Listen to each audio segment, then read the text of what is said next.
parle de sa vie et de ses aventures. Avec humour, il nous captive et nous rassure. Du gaming au voyage, il nous emmène dans des péripéties qui nous divertissent et nous entraînent. Lui, le petit Belge a un talent unique. Sur YouTube, il nous fait rire et nous pique. Avec ses vidéos, il nous embarque dans son univers où l'on se marre et l'on s'éclate.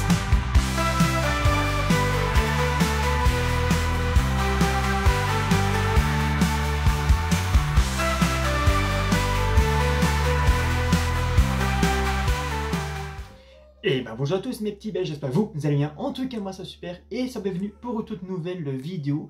Donc du 7 au 15 septembre c'est la journée européenne du patrimoine. Donc dans ces vidéos je vais vous présenter 10 patrimoines belges.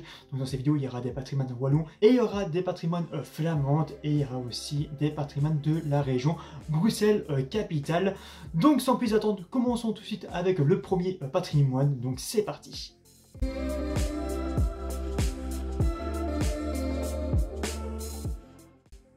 Ce site comprend un total de 56 beffrois, clochers d'édifices civils en lieu et places d'église qui ont été construits entre le 11e et le 17e siècle dans différents styles architecturaux, romane, gothique, renaissance et baroque. Il symbolisait la richesse et le rayonnement des villes. En 1999, 32 beffrois de Belgique ont été initialement classés et en 2005, le site a été étendu aux beffrois de France et à celui de Gembloux. Certains des beffrois comprennent la cathédrale Notre-Dame et l'hôtel de ville d'Anvers, la cathédrale Saint-Rombaut et l'hôtel de ville de Malines, le beffroi de Bruges, le beffroi de Courtrai, la halle aux drapes d'Ypres, le Schuipenhuis à Alost, le beffroi de Gand, l'hôtel de ville d'Audenarde, l'église Saint-Pierre de Louvain, l'église Saint-Léonard de Sotteliou, le beffroi de Mons, le beffroi de Thoin, le beffroi de Tournai et le beffroi de Namur.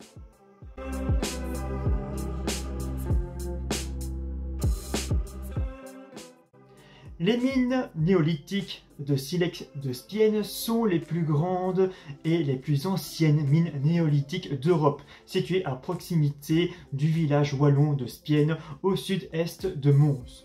Les mines étaient actives au cours du néolithique moyen et tardif, 4300 jusqu'à 2200 avant Jésus-Christ, déclarées remarquables par la diversité des solutions technologiques utilisées par l'extraction. Le site et ses environs ont été inscrits sur la liste du patrimoine mondial de l'UNESCO en 2000.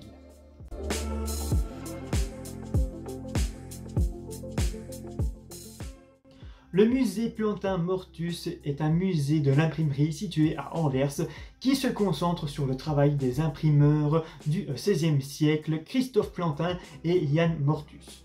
Il est situé dans leur ancienne résidence et imprimerie, la presse Plantin, au Vrijdagmarkt, donc le marché du vendredi à Anvers, et est inscrit au patrimoine mondial de l'UNESCO depuis 2005.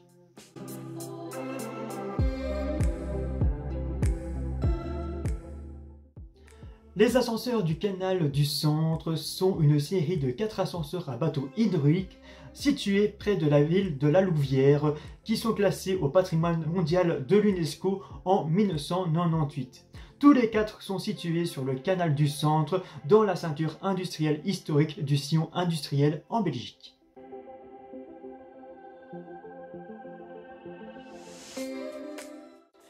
Les principales maisons de ville de Victor Horta sont 4 maisons de ville à Bruxelles qui sont classées au patrimoine mondial de l'UNESCO depuis 2000. Les 4 maisons ont été conçues et construites par l'architecte belge Victor Horta, né en 1861 et décédé en 1947, pionnier du style Art Nouveau au milieu des années 1890.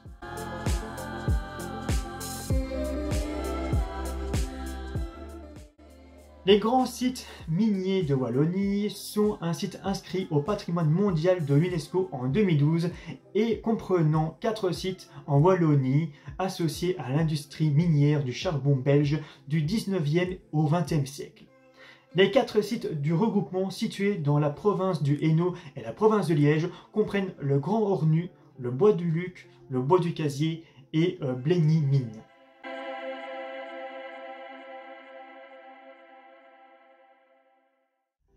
Les béguinages sont des ensembles de petits bâtiments utilisés par les béguines. Il s'agissait de diverses confréries laïques de l'église catholique riveraine fondée au XIIIe siècle aux Pays-Bas, composées de religieuses qui cherchaient à servir Dieu sans se retirer du monde. Plusieurs de ces béguines sont aujourd'hui classées au patrimoine mondial de l'UNESCO en 1998. La liste comprend 13 béguinages: Bruges, Termonde, Diest, Gand avec le petit béguinage et le grand béguinage, Hoogstraten, Courtrai, Louvain, Lier, Malines, Saint-Tron, Tongres et Turnhout.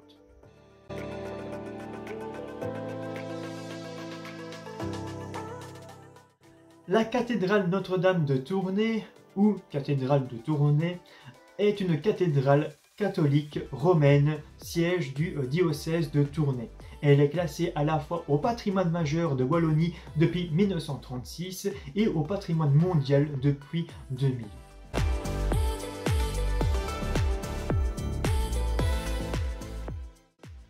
Bruges est la capitale et la plus grande ville de la province de Flandre occidentale, dans le nord-ouest de la Belgique. Avec quelques autres villes du nord dotées de canaux, comme Amsterdam, elle est parfois appelée la Venise du Nord. Bruges est économiquement importante grâce à son port. À une époque, elle était considérée par certains comme la principale ville commerciale du monde.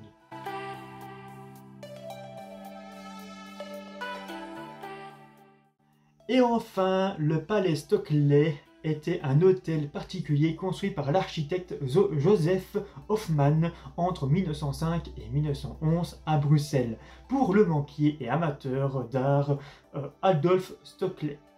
C'était l'une des maisons privées les plus raffinées et luxueuses du XXe siècle et était richement décorée à l'intérieur, notamment avec des œuvres de l'artiste Gustav Klimt.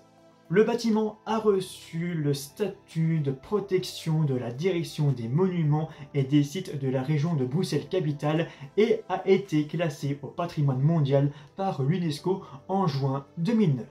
Voilà pour ces 10 patrimoines belges. Donc évidemment, il n'y a pas que ces 10 patrimoines, il y a aussi d'autres patrimoines en Belgique. Donc si vous voulez que je fasse une deuxième vidéo sur d'autres patrimoines belges, n'hésitez pas à me les dire dans les commentaires. Je le ferai évidemment avec plaisir. Donc c'est la fin de ces vidéos. Donc si vous avez aimé la vidéo, n'oubliez pas de liker la vidéo, de la partager et de vous abonner si vous avez envie.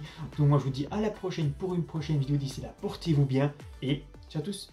Oh Belgique, fière et belle, tes paysages enchantent, ton histoire révèle. Tes Ardennes verdoyantes à la mer du Nord, la Belgique, joyau aux mille trésors.